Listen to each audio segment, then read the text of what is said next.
প্রধানমন্ত্রীর উপস্থিতির মাধ্যমে আমরা নতুন করে স্পোর্টস আমরা 64টি জেলায় আমরা উদ্বোধন করবো ইনশাআল্লাহ। আমাদের যে প্রতিভাবান খেলোয়াড়দেরকে আমরা পাবো তাদেরকে এইভাবে ক্রীড়াবৃত্তির মাধ্যমে আমরা তাদেরকে সকল দায় দায়িত্ব সরকারের থেকে আমরা বহন করবো এবং খেলার মাঠে থাকার মাধ্যমে তারা কিন্তু সেই ডিভাইস থেকে দূরে থাকবে। তারা মাদকের যে করাল গ্রাসে আক্রান্ত হয়ে আমাদের যুব সমাজ ধ্বংসের পথে চলে গেছে, সেখান থেকেও কিন্তু তারা দূরে সরে আসবে বলে আমরা দৃঢ়ভাবে বিশ্বাস করি। আজকে পর্যন্ত আমাদের যে নির্বাচনী ইশতেহারে যে বিষয়গুলো রয়েছে সেই বিষয়গুলো উপস্থাপনের মাধ্যমে ইতিমধ্যে আপনাদের সাথে অনেকবার আমি বিভিন্ন পর্যায়ে কথা বলেছি। এখন আমরা অপেক্ষা রয়েছি সেই বাস্তবায়নকে সামনে রেখে কিভাবে আমরা সেই বাস্তবায়নের রূপ থেকে আপনাদের সামনে, জাতির সামনে এবং আমাদের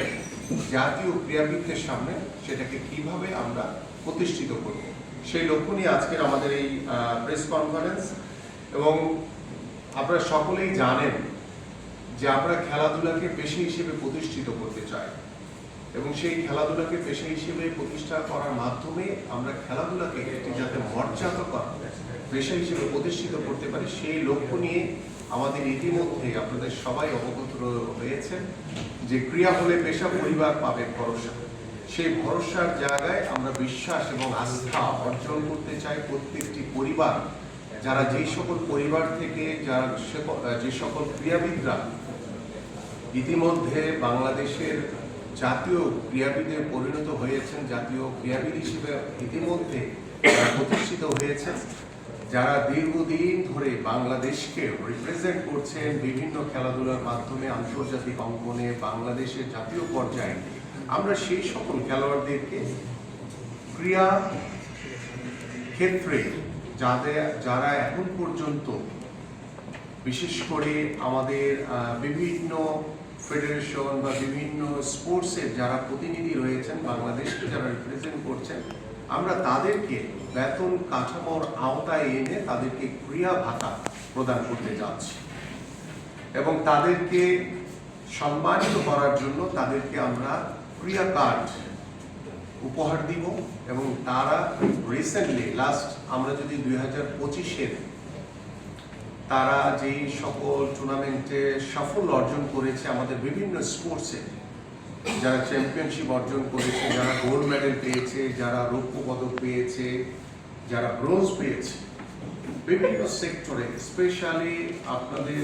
সকলেই অবগত আছেন আমাদের প্যারা অলিম্পিকে যারা গোল্ড মেডেল পেয়েছে, বিশেষ চাহিদা সম্পন্ন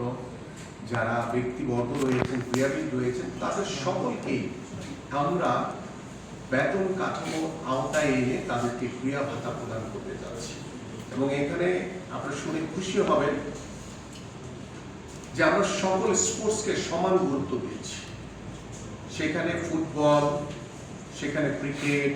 সেখানে হকি, সেখানে আমাদের আর্চারি, আমাদের ভলিবল, হ্যান্ডবল, সাঁতার থেকে শুরু করে সকল স্পোর্টসকে আমরা সমান গুরুত্ব দিয়ে আমরা প্রত্যেকটি জাতীয় ক্রীড়াবিদ যারা রয়েছে, আমরা প্রাথমিক পর্যায়ে আমাদের যেহেতু 30শে মার্চ আমাদের মাননীয় প্রধানমন্ত্রী তিনি আনুষ্ঠানিকভাবে কাঠামোর আওতায় এনে ক্রীড়া ভাতা প্রদান কার্যক্রম উদ্বোধন করতে যাচ্ছেন এবং সেই উদ্বোধনী অনুষ্ঠানে তিনি সকল খেলোয়াড়দেরকে বেতন কাঠামোর আওতায় নিয়ে আসবেন। পাশাপাশি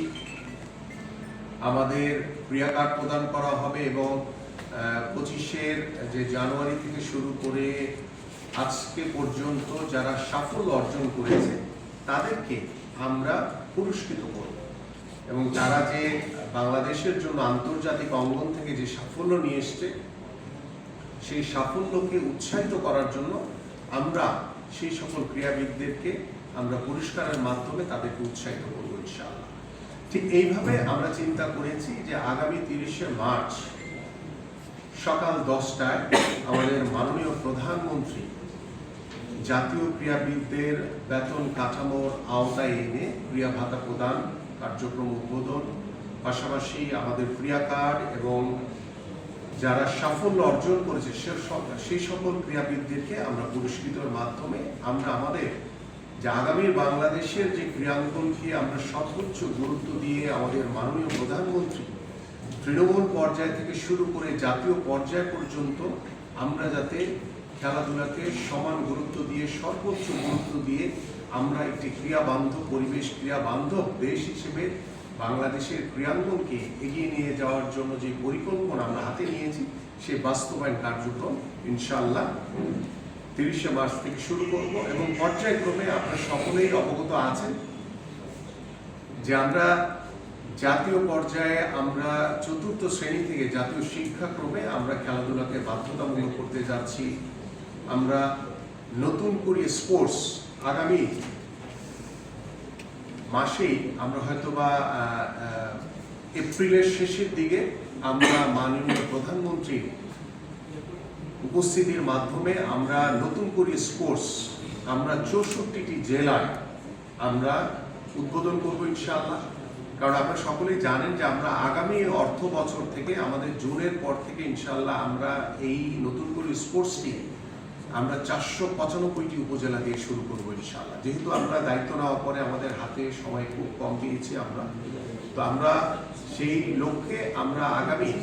জুনের আগে আমরা চেষ্টা করছি যে আমরা এই এপ্রিলের শেষের দিকে আমরা উদ্বোধন করে আমরা 64টি জেলায় যাতে নতুন করে স্পোর্টসের মাধ্যমে আমাদের যে লক্ষ্য রয়েছে যে তৃণমূল প্রতিভা অন্বেষণের মাধ্যমে আমরা খেলাধুলাকে একদম তৃণমূল পর্যায়ে অজপাড়াগায় ছড়িয়ে দিতে চাই নিয়ে আমাদের, এবং সেখান থেকে যে সকল প্রতিভাবান খেলোয়াড়দেরকে আমরা অন্বেষণ করতে পারবো তাদেরকে আমরা ক্রীড়াবৃত্তি প্রদান করব সরকারিভাবে। এবং তাদের জন্য আমাদের বিভিন্ন বিভাগীয় শহরে যে বিকেএসপি শাখাগুলো রয়েছে, আপনারা সকলেই জানেন যে ঢাকার যে বিকেএসপি সেখানেই আসলে বেসিক্যালি সকল ধরনের সুযোগ সুবিধা ফাংশন করে, বাট অন্যান্য বিকেএসপি গুলোতে কিন্তু সেই ধরনের সুযোগ সুবিধা এখন পর্যন্ত শুরু হয়নি। বাট ইতিমধ্যে আমাদের যে মহাপরিচালক রয়েছেন আমাদের বিকেএসপি, তাকে নির্দেশনা দেওয়া হয়েছে যে আমাদের অন্যান্য যে বিকেএসপি গুলো রয়েছে বিভাগীয় শহরে, সেই সকল বিকেএসপি গুলোকে যাতে আমরা সচল করে আমরা যাতে সকল প্রকার সুযোগ সুবিধা যাতে আমাদের ঢাকার বিকেএসপি যেই ধরনের সুযোগ সুবিধা রয়েছে সেই সুযোগ সুবিধাগুলো যাতে আমরা এনশিওর করতে পারি। এভাবে আমরা আমাদের যে প্রতিভাবান খেলোয়াড়দেরকে আমরা পাবো তাদেরকে এইভাবে ক্রীড়াবৃত্তির মাধ্যমে আমরা তাদেরকে সকল দায় দায়িত্ব সরকারের থেকে আমরা বহন করবো। ঠিক তারপরে আমাদের যেটি রয়েছে যে জানেন আপনাদের যে 64টি জেলায় আমরা স্পোর্টস ভিলেজ আমরা তৈরি করতে চাই, নির্মাণ করতে চাই, এবং সেখানে অবকাঠামো থেকে আমরা খেলার মাঠটিকে ওপেন রাখতে চাই যাতে সবাই যাতে খেলতে পারে, সবাই যাতে সকল সুযোগ সুবিধা পায়, এবং সেখানে আমরা ইনডোর সুবিধা সম্পন্ন সকল সুযোগ সুবিধা নিশ্চিত করব। যেহেতু আমাদের যে বাজেটের যে বিষয়টি রয়েছে, আমরা আগামী অর্থ বছরে আমাদের যে পরিকল্পনাগুলো রয়েছে সেই পরিকল্পনা মাফিক আমরা সেই বাজেটগুলো নিয়ে ইতিমধ্যে আমাদের আন্তঃ মন্ত্রণালয়ে আমাদের আলাপ আলোচনা চলছে যে কিভাবে আমরা যে নির্বাচনী ইশতেহারের যে কার্যক্রমগুলো বাস্তবায়নের জন্য যে পরিমাণ বাজেট দরকার সেটি আমরা সরকারের কাছে এবং আমরা আমাদের যে অর্থ মন্ত্রণালয়ের কাছে সেটি বরাদ্দ আমরা চাইব। এভাবে আমাদের 64টি জেলার যে স্পোর্টস ভিলেজ রয়েছে সেখানে আমরা আশা করছি যে পর্যায়ক্রমে বিশেষ করে আমরা এই অর্থ বছরে 10টি স্পোর্টস ভিলেজের জন্য আমরা আহ্বান করব বা বরাদ্দ চাওয়ার জন্য। পাশাপাশি আমরা পর্যায়ক্রমে আমাদের যেই 495টি উপজেলায় আমাদের যে মিনি স্টেডিয়ামের কাজ প্রথম ধাপে শেষ হয়েছে, কিছু অংশ দ্বিতীয় ধাপের কাজ চলমান রয়েছে, এবং তৃতীয় ধাপেও আমাদের কাজ খুব তাড়াতাড়ি ইনশাল্লাহ আমরা শুরু করতে পারবো বলে বিশ্বাস করি। এইভাবে আমরা সারা বাংলাদেশের ঢাকা মহানগর সহ গ্রামীণ জনপদে আমরা চাই, ইতিমধ্যে আমাদের মাননীয় প্রধানমন্ত্রী একটি কমিটি করে দিয়েছেন, সেখানে আমি সহ আমাদের সদস্য সচিব হিসেবে, আমাদের সেক্রেটারি হিসেবে আমাদের সচিব মহোদয় রয়েছেন, এবং এখানে আমাদের গৃহায়ণ প্রতিমন্ত্রী এবং আমাদের স্থানীয় সরকার প্রতিমন্ত্রী সহ আমাদের বিভিন্ন মন্ত্রণালয়ের সচিব বৃন্দরা এখানে রয়েছে। শিক্ষার্থী যাতে খেলার মাঠে থাকে এবং খেলার মাঠে থাকার মাধ্যমে তারা কিন্তু সেই ডিভাইস থেকে দূরে থাকবে, তারা মাদকের যে করাল গ্রাসে আক্রান্ত হয়ে আমাদের যুব সমাজ ধ্বংসের পথে চলে গেছে সেখান থেকেও কিন্তু তারা দূরে সরে আসবে বলে আমরা দৃঢ়ভাবে বিশ্বাস করি। পাশাপাশি আপনারা জানেন যে আমাদের ইতিমধ্যে আমি বলেছি যে আমাদের বাংলাদেশে ঢাকা যে সাভারে অবস্থিত যে বিকেএসপি রয়েছে সেই বিকেএসপিতে আমাদের আসলে সবাই দেখা যায় সেই বিকেএসপি কেন্দ্রিক হয়ে যায়, সারা বাংলাদেশ থেকে সবাই সেই বিকেএসপিতে ভর্তি হতে চায়। তো সেটিকে আমরা আরও সারা বাংলাদেশের প্রত্যেকটি বিভাগে ছড়িয়ে দেওয়ার জন্য ইতিমধ্যে যেটি বলেছি যে আমি আমাদের মহাপরিচালক যে ডিজি রয়েছেন আমাদের বিকেএসপির, তাকে নির্দেশনা দেওয়া হয়েছে যে প্রত্যেকটি বিকেএসপির কোথায় কোথায় আমাদের কি কি করণীয় রয়েছে, কি কি ফ্যাসিলিটিস দরকার, কি কি সুযোগ সুবিধা দরকার, সেগুলো আমরা যাতে করে আমরা সেই বিকেএসপিগুলোকে যাতে সচল করতে পারি। কারণ আমরা অবকাঠামো তৈরির চেয়ে আমরা যেগুলো আমাদের রয়েছে প্রতিষ্ঠান, সেগুলোকে যদি বলি এক কথা যে ঘষা মাজা করে কিভাবে সচল করা যায় সেদিকে আমরা বেশি মনোযোগী হচ্ছি। পাশাপাশি আমাদের গ্রামীণ জনপদের কথা বলেছি এবং বিশেষ করে যে বিষয়টিকে আমরা সমানভাবে গুরুত্ব দিতে চাই, যারা আমাদের সুস্থ ক্রীড়াবিদ রয়েছেন তাদের পাশাপাশি আমরা আমাদের যারা বিশেষ চাহিদা সম্পন্ন আমাদের ক্রীড়াবিদ রয়েছে, আমাদের প্রতিবন্ধীরা রয়েছেন, তাদের সাথে ইতিমধ্যে আমরা একটি মত বিনিময় সভা করেছি এবং তাদের মাধ্যমে আমরা আশা করি যে প্যারা অলিম্পিক বা স্পেশাল অলিম্পিক বা স্পেশাল যে খেলাগুলো হয়ে থাকে সেখানেও আমরা সুস্থ ক্রীড়াবিদদের পাশাপাশি সেই খেলাগুলোকে সমান গুরুত্ব দিচ্ছি এবং আমাদের যারা ক্রীড়া ভাতার আওতায় আসবে তারা কিন্তু এখানে সবাই রয়েছে। আমরা সুস্থ ক্রীড়াবিদদেরকেও রাখছি, যারা প্রতিবন্ধী, যারা বিশেষ চাহিদা সম্পন্ন ক্রীড়াবিদ রয়েছেন তাদেরকেও কিন্তু সমান গুরুত্ব দিয়ে এবং সবাইকে কিন্তু সমান অনুদান আমরা বা সমান ক্রীড়া ভাতা এটা প্রদান করা হবে। আমাদের মাননীয় প্রধানমন্ত্রী ইনশাআল্লাহ আগামী 30শে মার্চ সকাল 10টায় তিনি আনুষ্ঠানিকভাবে এই কার্যক্রম উদ্বোধন করবেন এবং এই কার্যক্রম উদ্বোধনের জন্য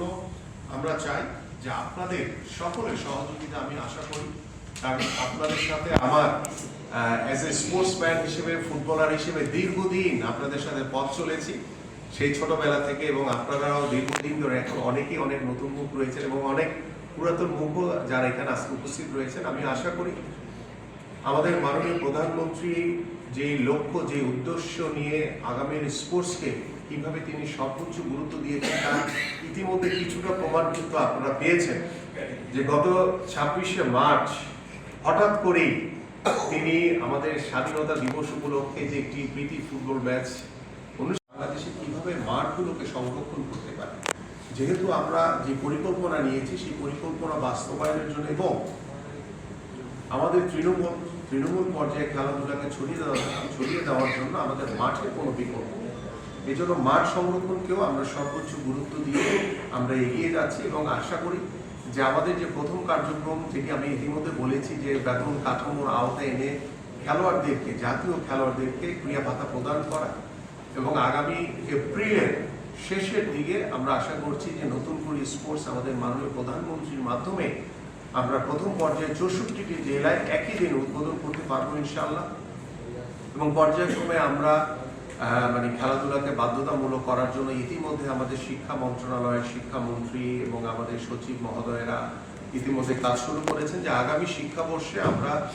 প্রথমত আমরা 7টি ইভেন্টকে বাধ্যতামূলক করতে চাই। সেই পর্যায়ে ইতিমধ্যে আমাদের কার্যক্রম চলমান রয়েছে এবং আমাদের যেটি আমি বললাম যে মাঠের জন্য আমাদের ইতিমধ্যে কার্যক্রম শুরু করেছি, যে পর্যায়ক্রমের আমরা ইনশাআল্লাহ তৃণমূল পর্যায় থেকে শুরু করে আমাদের ঢাকা মহানগরীতে আসলে খেলার মাঠের অনেক অভাব, আপনারা সবাই অবগত আছেন এবং আমাদের মাননীয় প্রধানমন্ত্রীর পরামর্শক্রমে আমরা চেষ্টা করছি 2টি কিংবা 3টি ওয়ার্ডের মাঝখানে একটু বড় যদি বৃহৎ একটি জায়গা পাই সেগুলো আমাদের স্থানীয় সরকারের আন্ডারে রয়েছে, কিছু জায়গা রয়েছে আমাদের গৃহায়নের আন্ডারে। সবার সাথে কথা বলে কিভাবে আমরা সেই খালি জায়গাগুলোতে স্থাপনা তৈরি না করে আমরা আমাদের এলাকার যারা সাধারণ বাচ্চারা রয়েছে, যারা এলাকাবাসী রয়েছে, আমাদের যুবক তরুণরা রয়েছে, তারা যাতে খেলার মাঠের উপযোগী তৈরি করে তাদেরকে খেলার মাঠ তৈরি করে দিতে পারে সেইভাবে আমরা কাজ করে যাচ্ছি। এবং আপনারা জানেন যে দেশের 495টি উপজেলায় আমরা ক্রীড়া অফিসার আমরা নিয়োগ করতে চাই, যাতে একদম তৃণমূল পর্যায়ে যেহেতু আমরা খেলাধুলাকে ছড়িয়ে দিতে চাই সেই ক্ষেত্রে উপজেলা পর্যায়ে যদি আমাদের জেলা ক্রীড়া অফিসারের মতো যদি উপজেলা পর্যায়ে যদি আমরা ক্রীড়া অফিসার নিয়োগ দিতে পারি তাহলে সেই খেলার জবাবদিহিতাটাও কিন্তু আমরা অনেক বেশি পাবো আশা করছি। ঠিক একইভাবে আমরা যেহেতু জানেন যে আপনারা 1,48,000 আমাদের শিক্ষা প্রতিষ্ঠান রয়েছে, আমরা চাইলেই এখন প্রত্যেকটি প্রতিষ্ঠানে বিষয়ভিত্তিক ক্রীড়া শিক্ষক নিয়োগ দিতে পারবো না, এটি অসম্ভব একটি ব্যাপার। কারণ আমাদের এত স্পোর্টসের শিক্ষকও নাই বা এত স্পোর্টস ব্যাকগ্রাউন্ডের শিক্ষকও আমরা পাবো না। সেই ক্ষেত্রে আমাদের যেটি নতুন পরিকল্পনা রয়েছে যে আমরা 495টি উপজেলায় যে স্কুলগুলো থাকবে সকল স্কুলের জন্য আমরা প্রত্যেকটি বিষয়ভিত্তিক 3 জন করে ক্রীড়া শিক্ষক নিয়োগ দিব। এভাবে আমরা যদি 7টি সাবজেক্টকে বাধ্যতামূলক করি তাহলে 3×7=21 আর একজন হচ্ছে ক্রীড়া অফিসার, 22 জনকে নিয়ে প্রত্যেকটি উপজেলায় আমাদের যে খেলাধুলাকে বাধ্যতামূলক করার মাধ্যমে এবং সেখানে খেলাধুলাতে উত্তীর্ণ হতে হবে, যেভাবে আমাদের বাংলা, ইংলিশ বা অন্যান্য সাবজেক্টে আমাদের বাচ্চাদেরকে পাস করতে হয়, উত্তীর্ণ হতে হয়, ঠিক সেইভাবে থিওরিক্যালি এবং প্র্যাকটিক্যালি তাদেরকে উত্তীর্ণ হয়ে কিন্তু সেই পরীক্ষায় পাস করতে হবে।